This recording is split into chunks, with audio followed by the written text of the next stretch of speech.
میں ذرا چاہتا ہوں کہ یہ ذرا ویڈیو چلائیں تاکہ آپ سب دیکھیں کہ کس کو کہہ رہے ہیں کہ فورن فنڈنگ ہے.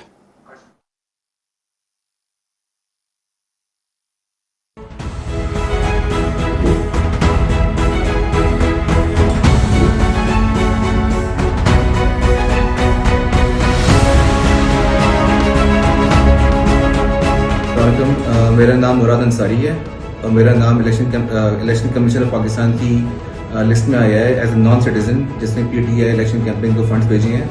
تو میں جس کلیئرفائی کرنا چاہ رہا تھا کہ میں پاکستانی نیشنل ہوں اور میرے پاس ڈول نیشنلٹی ہے پاکستان کی اور کینیڈا کی.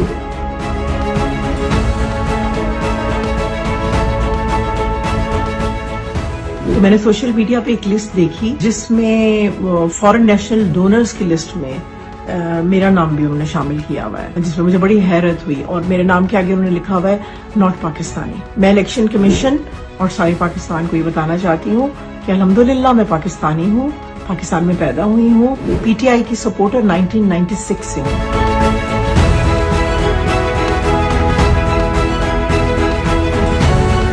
میاں اختر جاوید میرا نام ہے. 2013 میں پی ٹی آئی کا یہاں پی پی 89 پیر محل سے ٹکٹ ہولڈر تھا.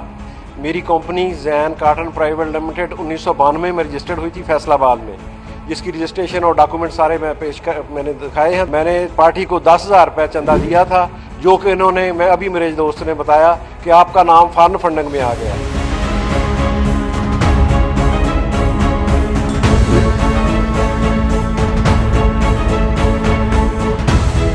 میں حیران ہوں ای سی پی کے اس فیصلے کے اوپر کہ انہوں نے یہ بھی دیکھنا گوارا نہیں کیا کہ یہ ایک پاکستانی کمپنی ہے اور اس کا دفتر ہر چیز پاکستان میں موجود ہے اور کوئی اس کا فارن ایسا کوئی نہیں ہے اکاؤنٹ یا کمپنی. اور ایون نہ تو میں کوئی نیشنلٹی ہولڈر ہوں، ہم پیورلی پاکستان سے ہیں اور ہم نے یہاں سے حبیب بینک آف پاکستان سے پیمنٹ ٹرانسفر کی تھی اور حبیب بینک اکاؤنٹ میں بھیجی تھی. بند کرو نا.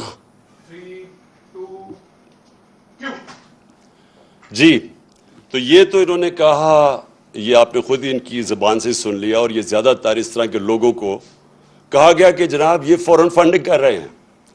دوسری انہوں نے ایک اور بات کی، اور انہوں نے کہا کہ ایک ووٹن کرکٹ کلب سے پیسے آئے ہیں، اور ووٹن کرکٹ کلب کا جو مالک تھا وہ ہے عارف نقوی. اور یہ اب ذرا یہ غور سے سنیں، کہتے یہ ہے کہ وہ 2012 میں جو عارف نقوی تھا اس سے جسے پیسے لیے ہیں اس نے فراڈ کیا تھا. پیسے ہم 2012 میں لیتے ہیں اور اس کے اوپر فراڈ کے چارجز ابھی ثابت نہیں ہوا. اس کے اوپر جو چارج لگتا ہے فراڈ کا وہ ہوتا ہے 2018 میں، 6 سال کے بعد. جب ہم نے عارف نقوی اس سے جو میرے لیے کھانے کیے، ایک کا دبئی میں کیا تھا اور ایک یہ انگلینڈ میں ووٹن کرکٹ کلب، ایک میچ اس نے کیا تھا، میچ فیسٹیول تھا، اس کے بعد کھانا کیا تھا جس سے پیسے اکٹھے کیے تھے. تو میں پہلے یہ سوال پوچھتا ہوں کہ کیا مجھے خواب آئی تھی کہ 6 سال کے بعد عارف نقوی کوئی اس کے اوپر کوئی فراڈ کا چارج لگے گا؟ اور پھر ایک فائنینشیل ٹائمز کے انڈیکس کو لے لیتے ہیں یہ، اور فائنینشیل ٹائمز کا وہ جو ایک اس کا آرٹیکل ہے، لیکن فائنینشیل ٹائمز کے آرٹیکل کی وہ جدھر اس نے $20 ملین نواز شریف کو اور شہباز شریف کو اسی آرٹیکل میں لکھا ہوا ہے، وہ جو دیا تھا، وہ میں حیران ہوں کہ ام حریم کو اس چیز کا پتہ نہیں چلا. اس کو یہ تو پتہ چل گیا کہ انہوں نے پیسے اکٹھے کر کے $2 ملین دیے ہیں تحریک انصاف کو، لیکن جو ان کو رشوت کے پیسے دیے تھے ان 2 بھائیوں کو 5 ارب روپیہ، وہ تو کسی کو نہیں پتا چلا. تو دوسری میری بات یہ کہ اس میں کوئی چیز انلیگل نہیں تھی، غیر قانونی نہیں تھی. اس کی کمپنی، اس نے پیسے اکٹھے کیے، اپنی کمپنی کے ذریعے ہمیں بھیج دیے. 2012 میں بیرونی کمپنی سے پیسے آ سکتے تھے قانون کے مطابق. 2017 میں یہ قانون آیا کہ کمپنی کے ذریعے، بیرونی کمپنی کے ذریعے پیسے نہیں لے سکتے. تو میں یہ سمجھنا چاہتا ہوں کہ ہم نے کیا غلط کام کیا اس میں، کون سی غلط کام اس میں، کہ کون سی چیز تھی جو اتنا زیادہ الیکشن کمیشن نے کہا جی فوراً فنڈڈ اور ایکشن لینا چاہیے. اور پھر ایک اور انہوں نے چیز کی, تو میں چاہتا ہوں میری قوم یہ پوری طرح سمجھے. انہوں نے کہا عمران خان کو ڈسکوالیفائی کرنا چاہیے کیونکہ اس نے دستخط کیے تھے ان اکاؤنٹس کے اوپر 2012 میں. میرے پاکستانیوں, آپ سب کو سمجھ آنی چاہیے کہ کیا فرق ہوتا ہے ایک ایفیڈیوٹ کا اور ایک سرٹیفکیٹ کا. اب سب کو پتا ہونا چاہیے کہ اس میں فرق کیا ہے. ایفیڈیوٹ آپ وہ دیتے ہیں جو شہباز شریف نے عدالت کے اندر دیا تھا کہ میں اوتھ انڈر اوتھ یہ کہتا ہوں کہ نواز شریف واپس آ جائے گا. اس کو ایفیڈیوٹ کہتے ہیں.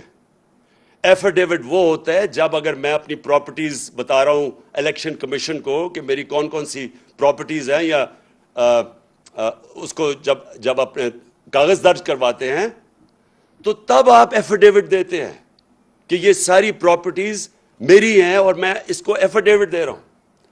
سرٹیفکیٹ کا بالکل مختلف مطلب ہے. اب میں شوکت خانم, میں آپ کو مثال دیتا ہوں. شوکت خانم کا سالانہ جو کہ بجٹ ہے وہ تقریباً 16 ارب روپیہ ہے.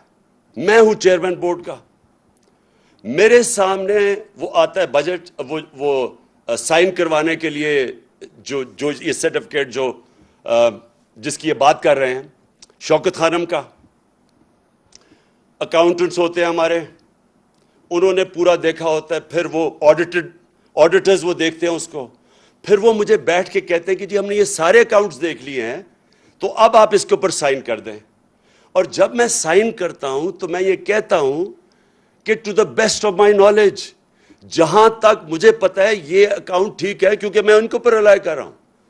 میں نے تو 18 ارب کی کوئی کاؤنٹنگ نہیں کرنی, میں تو اپنے آڈیٹرز اور اکاؤنٹنٹس کے اوپر کہوں گا. تو یہی وہاں ہوا. اس پہ لکھا ہوا ہے کہ جب انہوں نے میرے سامنے یہ پیش کیے تو میں نے کہا جہاں تک مجھے پتا ہے یہ ٹھیک ہے, اور سائن کر دیا. اس کے اوپر یہ کہ سارے نون لیگ بڑے خوش ہوئے ہیں, یہ شیطان کے چیلے بڑے خوش ہوئے ہیں کہ جناب وہ موقع مل گیا, راستے سے ہٹانے کا اس کو موقع مل گیا. ویسے تو یہ ہٹتا نہیں ہے, جو مرضی کر دو, یہ عوام اس کے ساتھ کھڑی ہو گئی ہے, قوم بیدار ہو گئی ہے, تو چلو اب ٹیکنیکل ناک آؤٹ کرو, کسی طرح کوئی چیز پکڑ لو. ان لوگوں کو شرم آنی چاہیے, شرم آنی چاہیے ان کو. یہ جو پرائم منسٹر یا کرائم منسٹر اور اس کا جو ابھی بیٹا وہاں سے ہٹایا ہے پنجاب سے, 24 ارب روپے کے ان کے اوپر کرپشن کے کیسز تھے. یہی الیکشن کمیشن تھی, انڈر ٹرائل تھے دونوں. اس الیکشن کمیشن کو شرم نہیں آئی کہ 2 انڈر ٹرائل 24 ارب روپے کے کیسز, اور اس الیکشن کمیشن نے اجازت دی اس کو الیکشن لڑنے کی. کون سے دنیا کے ملک میں اس طرح کے چوروں کو الیکشن لڑنے کی اجازت ملتی ہے؟ کدھر تھا یہ الیکشن کمیشن تب؟ ایک ایک چیز ڈھونڈ کے آپ بتا رہے جی وہ کسی نے کوئی $100 دی, فوراً فنڈنگ ہو گئی. یہ نہیں آپ کو نظر آیا کہ ملک کے ڈاکوؤں کو آپ نے الیکشن لڑنے کی اجازت دے دی ہے, اور آپ نے باقیوں کے دیکھے 60% کیبنٹ ضمانت پہ ہے. کون سے ملک کے اندر ضمانت پہ لوگوں کو الیکشن لڑنے کی اجازت دی جاتی ہے؟ کدھر تھی الیکشن کمیشن تب؟ اور ان کے ساتھ مل کے